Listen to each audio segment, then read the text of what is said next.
تاریخ میں کچھ بہت ہی عجیب تضادات ملتے ہیں اور ایران کی کہانی شاید ان میں سب سے انوکھی ہے۔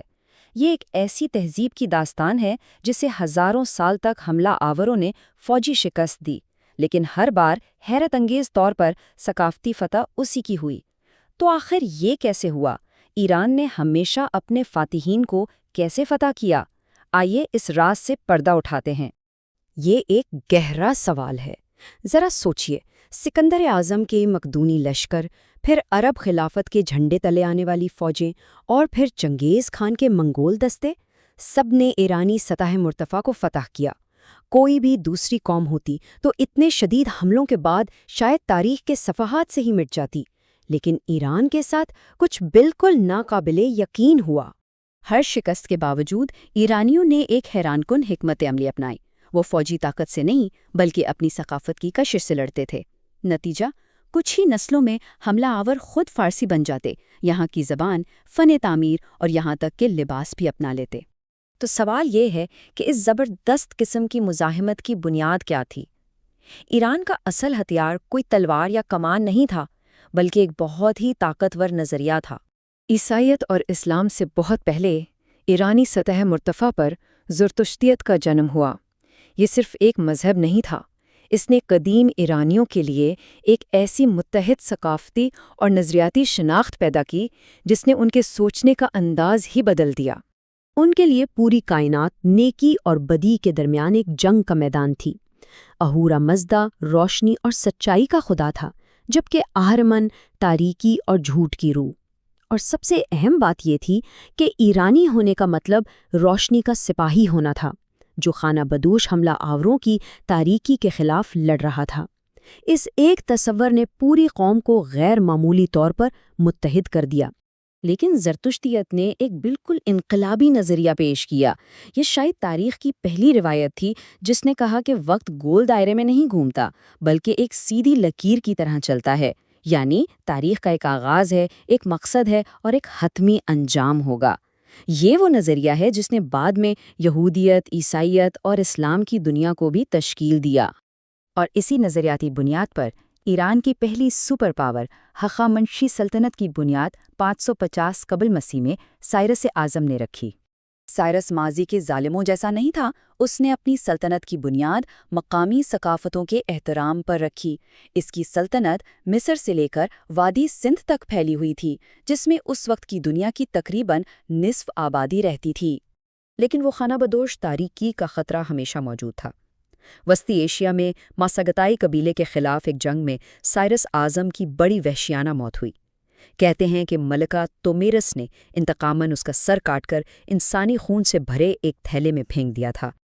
سائرس کی موت کے باوجود سلطنت قائم رہی، اور اب ہم ایران کے پہلے دفاعی طریقہ کار کو دیکھتے ہیں جس کا امتحان سکندر اعظم کے حملے سے ہوا۔ اگرچہ سکندر نے فارس کو فوجی طور پر فتح کر لیا تھا، لیکن گہری جڑوں والی ایرانی ثقافت نے اپنے فاتحین کو جیسے نگلنا شروع کر دیا۔ خود سکندر فارسی لباس پہننے لگا اور فارسی دربار کے آداب اپنا لیے۔ کچھ عرصے بعد ہی ایک اور ایرانی قبیلے پارتھیوں نے یونانیوں کو وہاں سے نکال باہر کیا اور سلطنت کو دوبارہ بحال کر دیا۔ یونانیوں کے بعد اگلا اور شاید سب سے بڑا امتحان عربوں کی فتح اور اسلام کی آمد تھا۔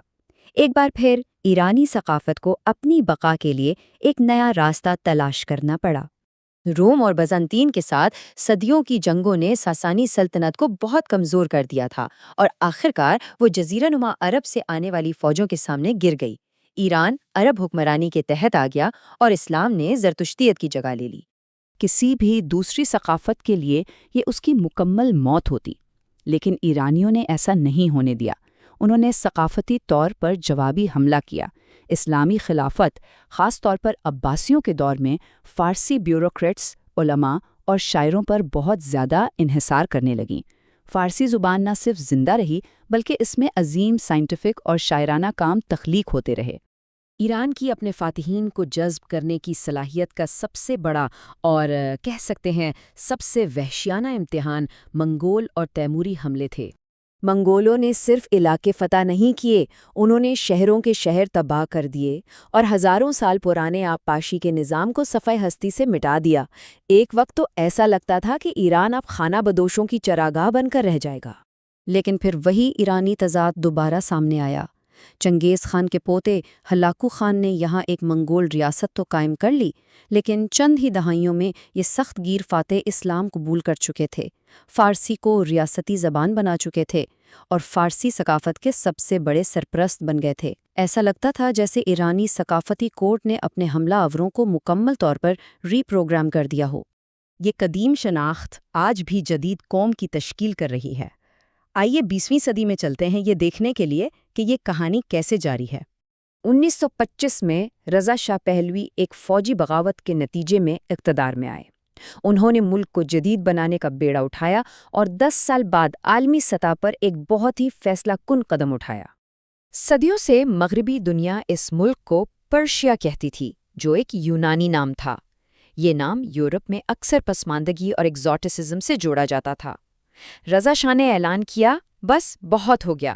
انہوں نے تمام سفارت خانوں کو ایک سرکاری ہدایت نامہ بھیجا کہ اب سے ملک کو اس کے حقیقی قدیم نام ایران سے پکارا جائے گا، یعنی آریوں کی سرزمین۔ یہ صرف ایک نام کی تبدیلی نہیں تھی، یہ ایک اعلان تھا، ہم کوئی نوآبادیاتی ملک نہیں بلکہ قدیم جڑوں والی جدید اور طاقتور قوم ہیں۔ اور آج ہم ایک شاندار تاریخی تضاد دیکھتے ہیں۔ ایران کا لفظ اکثر لوگوں کے ذہن میں جغرافیائی سیاسی کشیدگی اور سخت پابندیوں کی تصویریں لاتا ہے، جبکہ پرشیا کا لفظ اب ایک رومانوی تقریباً افسانوی معنی اختیار کر چکا ہے۔ ایک سرزمین دو نام۔ شاید ایران کی سب سے بڑی جنگ اب لڑی جا رہی ہے، ایک خاموش جنگ، اس بات پر کہ اس کی شناخت کیا ہے اور دنیا اسے کیسے یاد رکھے گی۔